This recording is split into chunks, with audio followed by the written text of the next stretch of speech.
Today, we're going to talk about how you can automate your lead research with AI. So this is a workflow that I've already built, but in this video, I'm going to walk you through how you can capture leads in a form, take those leads, get AI to do research for you, and then get a notification in Slack that you've got a new lead, along with information about the company they work at and about the person themselves as well. So without further ado, let's get into it. So for my intake, I've used Tally, which is a form builder. You don't have to use Tally. I've just used Tally because I think it's very easy to make clean looking forms in Tally. So this is an example lead capture form that I've made where I just capture the work email. For this step, you can use whatever form builder you want. You can use Airtable, you can use Google Forms, you can use Typeform, whatever you like, as long as you can capture the customers or the lead's email. So once I've got this set up, what I do is I go to make and use the Tally integration. And this operates like a webhook. So every time I get a new submission in Tally, it will flow through here. And you can see here, I've been doing some example ones where I put in example work emails. And with your forms, if it's a real form, chances are you'll also be collecting other information, right? You'll probably be collecting their name, maybe their industry, and maybe why they want to sign up to your service or product. So you can sort of access all of that here and feed that into your prompt as well. But for the purposes of this tutorial, I'm just going to be using the email. So step one in the flow is actually to filter out any emails that are non-work emails. This step is optional depending on what you're trying to do. But if you're working in B2B SaaS, you generally only want to sell to other businesses, which means you want to talk to people that are working at a company, people who are using their work emails. So to do that, I'm using the text parser match pattern action. And I'm just filtering out any emails that contain @gmail.com. And you can obviously extend this to other ones as well. This pattern obviously looks very confusing. This is what's called a regular expression or regex. I also don't really like writing this. So these days I just go and ask ChatGPT to write it for me. So I just said, give me the regex for string to not contain @gmail.com. And I've just copied this over into make.com. Once that's done, I take that and go make a request to Perplexity. So Perplexity is an AI search engine.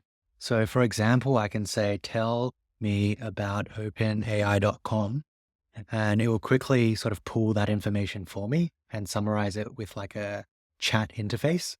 So we're going to be using this API to do research for us. I've had to use the HTTP module in make.com just because I wanted to make this tutorial accessible to everyone. But in my actual builds, I use my own personal AI toolkit module. If you're interested in getting access to my own personal AI toolkit module, I've got a link in the description, which you can sort of sign up for early access to. But for this tutorial, I'm just going to use the HTTP module so everyone can do this. So I've signed up to the Perplexity AI API and I've set this all up. You've got to put in your bearer token and all that stuff. I'm going to refresh this bearer token after this video, so don't bother trying to figure out what my token is. But yeah, this is my prompt. So I'm using the Sonar Medium Online model from Perplexity. And my prompt to it is really quite simple. So I'm saying research and give me a summary of the company this person works at based on their email address domain. So if I put in, for example, sam@openai.com, it will research openai.com. And I've asked it to try and include information on the company's size, industry, founding year, and what they do. And you can obviously put more stuff into this prompt depending on what information you want. From there, I've connected it to my Slack because I want to be notified every time I get a new lead, so then I can take action on it. So what I'm doing in this is quite simple. So I've got the Slack connection set up and I've got a private channel. I'm calling it as test, but usually for my customers or for my own business, I have a channel called new customers. And here I just have new lead and I pass in the email. If you're collecting other information, I would sort of include that here too. And then I would put in company research. So AI company research, and I put in what Perplexity has returned to me.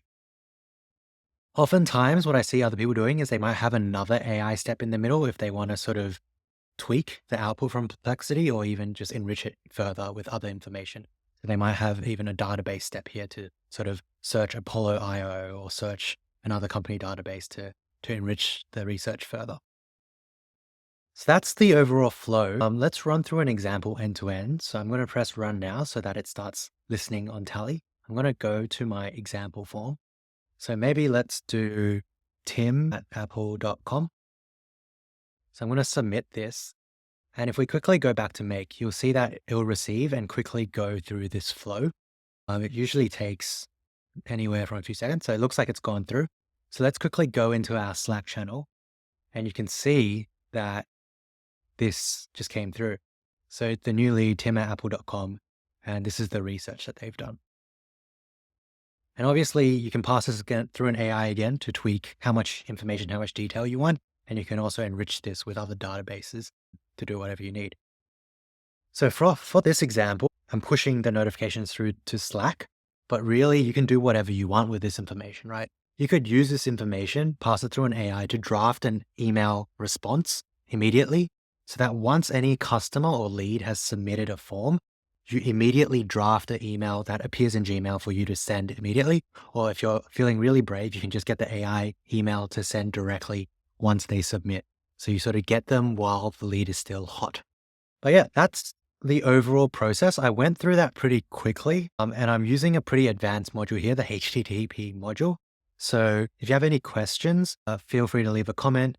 I highly recommend watching this video again, just because, I went through really quickly. And finally, as I mentioned, I do have an AI toolkit module that makes using Perplexity and doing other enrichment and research with AI a lot easier. If you're interested in that, the link to that is in the description.